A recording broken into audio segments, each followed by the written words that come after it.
오늘 이 시간 서강대학교의 김영익 교수 전화로 연결돼 있습니다. 교수님 안녕하세요. 예, 안녕하십니까. 네, 우리 주가가 사실 상당히 많이 올라오긴 했어요. 오늘 코스피 지수가 2770선에 올라서면서 사상 최고치를 경신하기도 했었는데 글로벌 증시 대비해서는 지금 흐름이 어떤 건가요?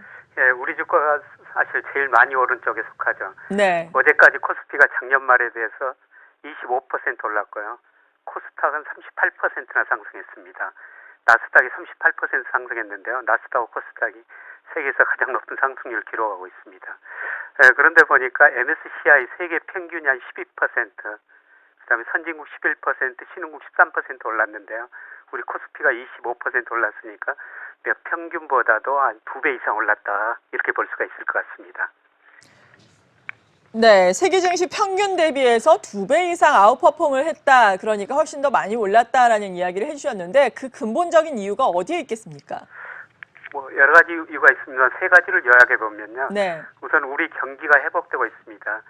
동행지수 순환 변동 등 여러 가지 경제 지표들이 지난 5월을 저점으로 회복 국면에 들어섰고, 뭐 기업 수익도 증가하고 있거든요.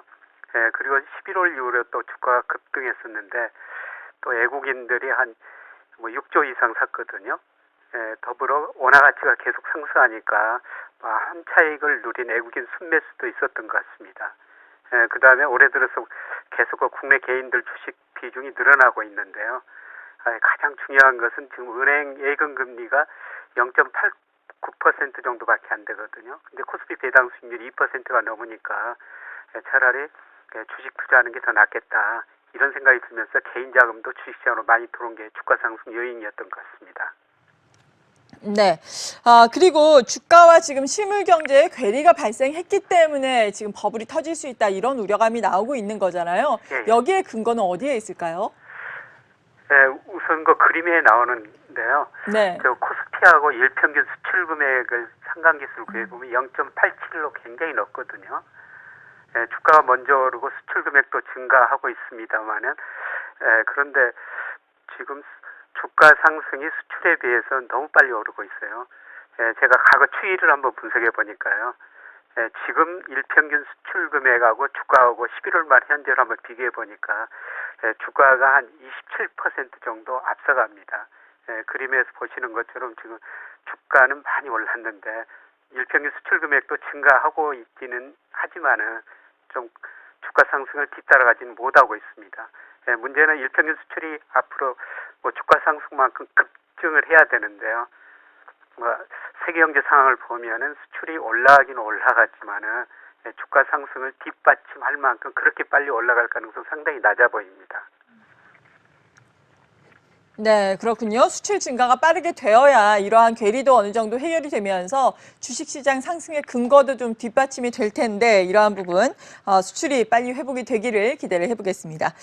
그리고 풍부한 무엇보다도 주식시장에 유동성이 있기 때문에 이러한 주식시장과 실물 경기에 괴리가 발생한 것이 아닌가 싶은데요. 신용융자 잔고도 지금 사상 최고치 수준이고 고객 예탁금도 그렇지 않습니까?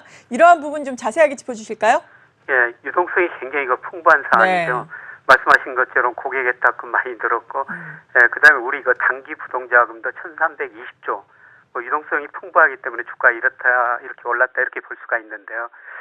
그래서 제가 일평균 수출 금액에다가 대표적으로 우리나라에서 유동성 지표하면 강의 통화라고 그래가지고 M2라는 통화 지표가 있거든요. 그거를 한번 넣어봤어요.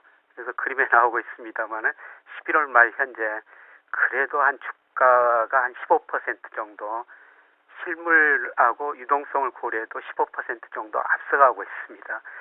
그래서 최근에 그 실물하고 주가가 좀 괴리가 벌어졌다, 이런 진단들이 나오는 것 같습니다. 제가 보기에도 조금 그 실물 유동성을 고려해도 주가 상승세가 조금 가파르지 않느냐, 이런 생각이 듭니다. 네. 그렇다면 투자자들 어떻게 대응 전략을 짜는 게 좋을까요? 저는 장기적으로는 오르리라 보고 있거든요. 그래서 제가 장기적으로 명목 GDP하고 주가하고 비교하는데요. 명목 GDP 장기적으로 성장하고, 이거로 보면은 내년 4분기 말쯤 가면 적정 주가가 2,800 정도 코스피가 나와요. 그래서 장기적으로는 오르는데, 근데 단기적으로는 너무 가파르게 올랐다. 우리가 비행기 타고 보다 보면은 가끔가 하강 기류가 있어가지고 또 비행기가 하강을 할 때도 있거든요. 예, 지금은 저는 그런 상황이 아닌가. 이 주가하고 실물 너무 괴리가 벌어졌기 때문에 뭐 예생적인 충격이 약간만 오더라도 주가가 단기적으로는 뭐 10% 안팎은 조정을 보일 수 있다. 예, 그렇게 보고 있습니다. 물론 뭐 제가 말씀드린 대로 그런 시기가 오면은 아직 그 주가 상승 추세이니까 주식 비중을 적극적으로 늘려가야 할 텐데 그런데 지금은 너무 거리가 너무 벌어졌기 때문에 지금은 좀 느긋하게 지켜보시는 게 좋지 않을까 그런 생각을 합니다. 네, 그렇군요.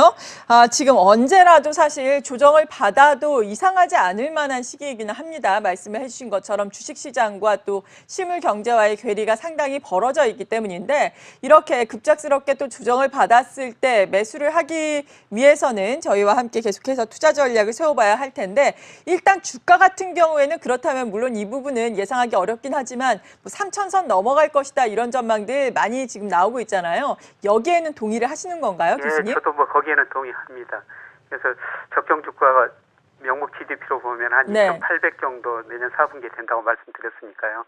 그 적정 주가에서도 뭐 1, 50% 벗어날 수는 충분히 있거든요. 그래서 저는 3,000선도 충분히 가능하다 이렇게 장기적으로 내다보고 있습니다. 네, 그렇군요. 지금까지 서강대학교의 김영익 교수와 함께 심도 깊은 도움 말씀 나눠봤습니다. 고맙습니다. 예, 고맙습니다.